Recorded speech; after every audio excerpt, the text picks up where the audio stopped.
hamba sahaya itu bila mana tidak patuh kepada Tuhannya, dia takut dihukum. Maka orang yang beribadah kepada Allah karena takut dihukum oleh Allah Subhanahu wa Ta'ala, ibadahnya itu adalah ibadah hamba sahaya. Tapi ada orang beribadah kepada Allah sebagai hamba yang merdeka. Beribadahnya bukan untuk mengharapkan balasan dari Allah, bukan bermakna tangan ganjaran, tapi tidak menjadi tumpuan dari harapannya beribadah itu menahan ganjaran dari Allah. Bukan pula beribadahnya karena takut daripada hukuman Allah, tapi beribadahnya adalah karena dia sebagai hamba kepada Allah dan Allah adalah sebagai Tuhan yang patut untuk disembah. Maka ketika hamba itu dipilih oleh Allah sebagai hamba kepadanya, dia bersyukur dan beribadah kepada Allah. Inilah ibadahnya yang dilakukan oleh Nabi Muhammad SAW. Akan aku dan syukurlah, bukankah aku sepatutnya menjadi hamba yang bersyukur? Kata Rabi Al-Adawi yang mengatakan, ya Allah, aku menyembah kepada Engkau oleh karena takut kepada neraka-Mu, jangan makan aku ke neraka. Kalau aku beribadah kepada Engkau mengharapkan surga, jangan Engkau berikan aku surga, dan menjadikan ibadah aku kepada Engkau disebabkan oleh karena Engkau adalah Allah yang patut untuk disembah.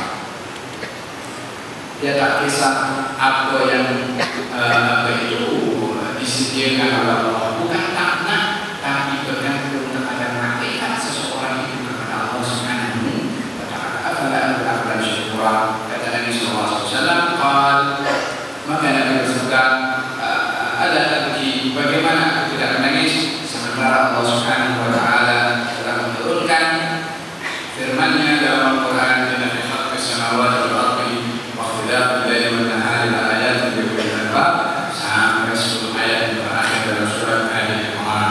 Itu surat diturunkan oleh Allah Subhanahu wa Ta'ala kepada kita Rasulullah pada malam itu, mana digalakkan seseorang untuk menapaki daripada tidurnya di bawah malam untuk membaca 10 ayat yang terakhir daripada surat Al-Imran, yang akhirnya menjadi kebiasaan pada Nabi bila mana bangkit daripada tidurnya, mengusap kepada wajahnya, lalu membaca inna fi khalqis samawati wal ardi dan lail wan nahari la ayatin li ulil albab alladzina yadhkuruna qiyaman wa qu'udan wa 'ala junubihim yatafakkaruna fi khalqis samawati wal ardi rabbana ma khalaqta hadha batilan subhanaka faqina 'adzaban nar, sampai akhir dari 10 ayat dari surat Al-Imran.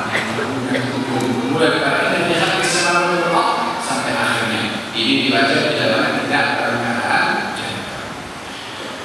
Hadis yang berikutnya adalah hadis daripada Ibnu Abbas, bahwasanya satu malam Ibnu Abbas adalah menginap di rumah Maimunah. Maimunah ini adalah masdar kepada Abdullah bin Abbas. Ibnu Abbas orang yang umurnya ketika meninggal dunia 13 tahun, masih kecil. Beliau sangat memanfaatkan untuk bersama dengan Nabi, sehingga bila mana tahu bila giliran Nabi berada di rumah mak saudaranya Maimunah, Ibnu Abbas meminta izin untuk berada di rumahnya. Apa tujuannya? Nak tahu apa yang dibuat di dalam rumah, nak meniru kepada Nabi Sallallahu Alaihi Wasallam. Maka malam itu tidur di rumah Maimunah, bahkan tidur di bilik yang sama. Kata Imam Nawawi dalam Syarah Muslim mengajarkan bahwasanya muhrim atau diperbolehkan muhrim tidur satu bilik, apa itu di dalam bilik tidak mana tidak berlaku hubungan antara suami dengan istri, maka bila mana ada muhrim dibenarkan untuk tidur di dalam syarat adalah tidak berlakunya hubungan suami istri. Kata Imam Nawawi mengatakan demikian.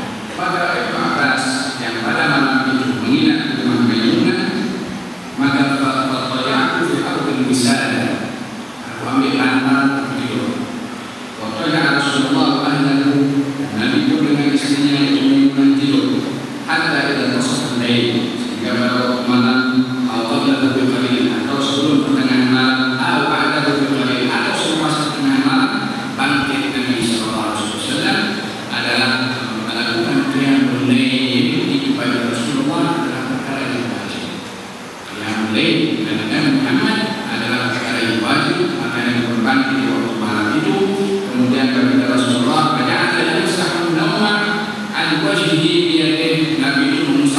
misalnya orang kalau bangkit daripada tidur, dia boleh patah balik tidur. Kalau ada usap itu tidur supaya dia pergi dan dia boleh bangkit. Nabi ajar, Nabi usap itu mengajar kepada kita. Kalau hakikatnya baginda Rasulullah itu yang tidur matanya sahaja, hatinya bukan tidur. Kata baginda Rasulullah, karena wahai wilayahnya umat dimana aku tidak tidur. Tapi Nabi ajarkan pakai tidur untuk usap kepada wajah supaya tidur balik. Bila mana kita dibangunkan oleh Allah tadi di waktu malam supaya kita bangkit dengan memulai mengusap wajah kita dengan tangan kita. Lalu baginda membacakan ayat yang saya bacakan tadi adalah sebuah ayat terakhir dari surat Al-Imran. Kumamama ila syima'ati, bangkit kepada tempat air dengan berwudu atau berdoa, bahasana berdoa maqam musalli dalam salat. Qala Ibn Abbas, kata Ibn Abbas, aku pun sholat di belakang Nabi dan aku berdiri berada di sebelah kiri Nabi. Yani dia bermakmumkan kepada Nabi sebelah kiri. Nabi SAW pegang kepada cuping telinga Ibn Abbas, diputar oleh Nabi SAW, dicubit oleh Nabi SAW. Pasal apa? Pasal Ibn Abbas pada waktu itu sholat dalam keadaan mandi. Jadi dipegang cuping telinganya oleh Nabi supaya fokus ketika sholat itu menghadap kepada Allah Subhanahu wa Ta'ala. Maka setelah dia sedar, maknanya sudah sedar karena itu karena dicubit oleh Nabi pada cuping telinganya, barulah dipindahkan kepadanya oleh Nabi yang berpindah dari sebelah kiri pindah sebelah kanan. Karena sepatutnya makmum menjadi makmum dan ada imam atau sholat sebelah kanan. Nabi pun mengingatkan tertib di dalam shaf walaupun di dalam salat. Tidak, Nabi menegur bagi syarat dan dengan tangannya supaya tidak ada juga kanan adalah Abbas sholat di sebelah kanan Nabi Muhammad SAW. Sebelumnya Ibn Abbas yang menyediakan di hadapan di hadapan pintu bilik Nabi diisi dengan air. Maka baginda ketika keluar dan pergi ke wudu ternyata sudah disediakan di hadapan. Maka baginda nanya, siapa yang buat ini? Kenapa sampai Rasulullah? Maka baginda menghargai perbuatan Ibn Abbas untuk memegangkan keinginan Nabi berwudu dan mendoakan Allahumma faqqihhu fid-din wa 'allimhu at-ta'wil. Ya Allah, pahamkan dia dalam agama dan ajarkan kepadanya ta'wil dan tafsir Al-Quran. Maka jadilah Ibn Abbas sebagai dalam umat seorang yang menguasai berbagai ilmu sehingga kata beliau mengatakan dan taliban berziz memberubah. Yani saya ini ketika mencari ilmu saya hina, maknanya hina Pak, kami sana datang kepada semua sahabat untuk menanyakan ilmu.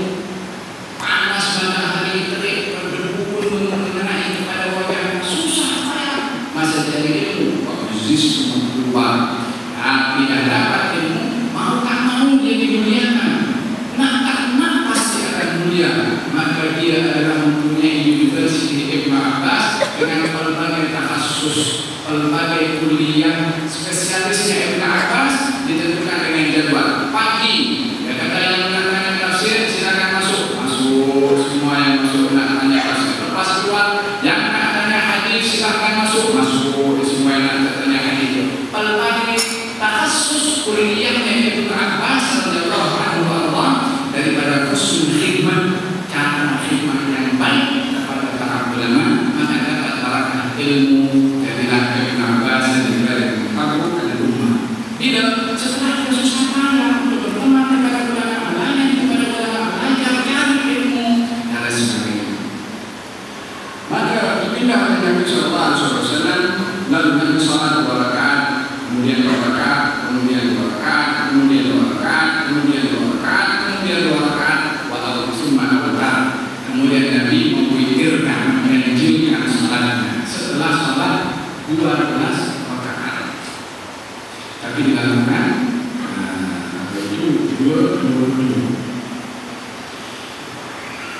ahli hadis memberikan penafsiran bahwasanya salat yang paling afdal itu dilakukan salat malam adalah 2 rakaat.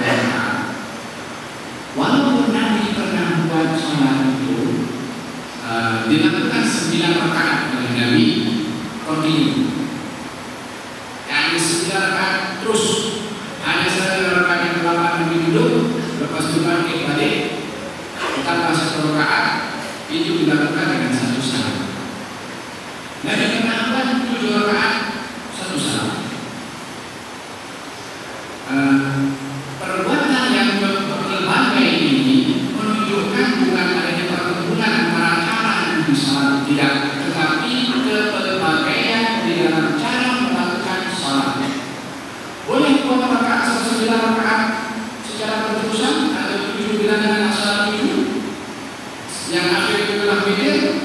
Afdalnya adalah dilakukan 2 rakaat sampai akhir dengan witir. Witir itu maksimum 11 rakaat dalam mazhab Imam Syafi'i. Lalu bagaimana dengan sholat 13 rakaat dalam hari ini? Selebihnya itu adalah sholat sunnah. Ini adalah cara sholat Nabi Muhammad SAW. Thumma ittaja'a, dan selepas witir Nabi balik dengan tangannya itu.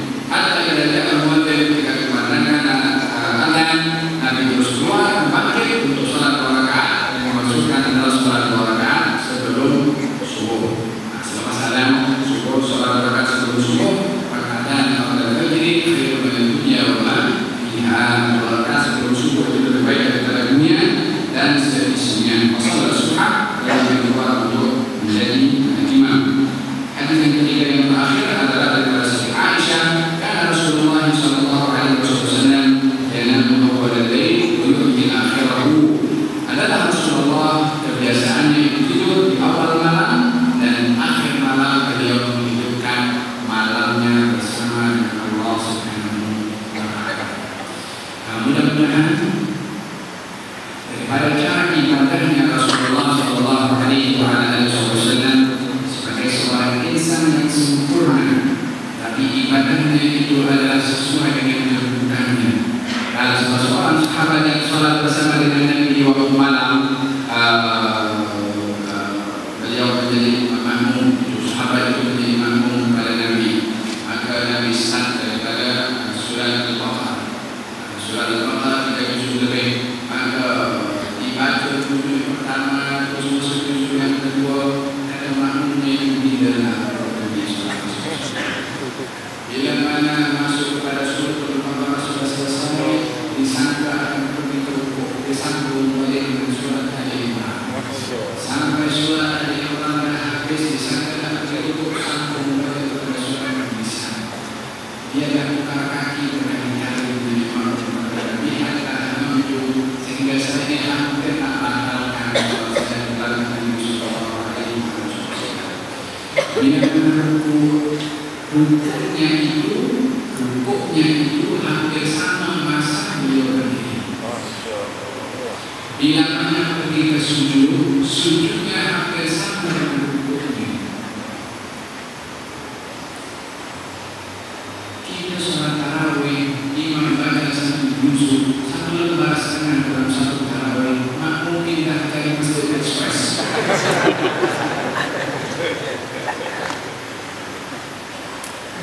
Orang yang dalam merasakan manisnya membaca Al-Quran, dia akan cari tempat-tempat yang seperti itu. Sebab nikmat bernajat kepada Allah mendengarkan Al-Quran. Biasakan diri kita untuk dilatih supaya seronok ketika berada di dalam salat, ketika berada berhadapan dengan Allah Subhanahu wa taala. Dan diriwayatkan dalam Sahih Muslim, baginda Rasulullah dalam salat dalam keadaan usianya sudah mulai agak lanjut. Baginda Rasulullah akan salat malam. Bila mana start salat berdiri dia akan duduk. Karena tak mampu salat berdiri sebab bacaannya itu adalah sangat lama. Bila mana sisa daripada bacaan Al-Quran yang dibaca 30 atau 40 ayat, baru baginda berdiri. Disambung bacaan 30 dan 40 ayat, kita berdiri, pasti rukuk dan seperti itu seterusnya. Yang dibaca ketika berdiri 30 ayat. Yang duduk sebab apa? Nikmat benar-benar ucap Allah Subhanahu wa Ta'ala. Bagi mereka membaca Al-Quran, tidak ada ayat yang bercerita tentang nikmat kecuali beliau minta berhenti pada ayat yang ada nikmat, beliau berhenti meminta nikmat. Bila mana ayat yang dibaca pada tentang adab nikmat, beliau berhenti berlindung kepada Allah agar supaya dilindungi daripada adab itu. Maknanya apa? Tajauh respon seakan-akan berbicara dengan Allah Subhanahu wa Ta'ala ketika membaca Al-Quran ini, yang ada nikmat yang ada adab yang berlindung kepada Allah. Karena seakan-akan Allah bicara langsung kepada mereka. Ini sepatutnya menjadi kebiasaan seorang hamba bila sholat, membaca Al-Quran, menghayati dan menghadirkan bahwasanya Allah sudah bicara kepada dia. Jadi dia sudah khusyuk kepada Allah dalam sholatnya. Mudah-mudahan Allah berikan kepada kita al-khusyuk di dalam sholatnya, kita supaya semangat untuk bangun malam. Mudah-mudahan Allah bantu kita untuk menguatkan kita ini untuk kita beribadah kepada Allah, dan kita mohon agar supaya bila kita beribadah kepada Allah di waktu malam itu, mudah-mudahan Allah berikan kepada kita nikmat ketika berbicara dan mengajar ibadah kepada Allah di waktu malam, sehingga setiap hari kami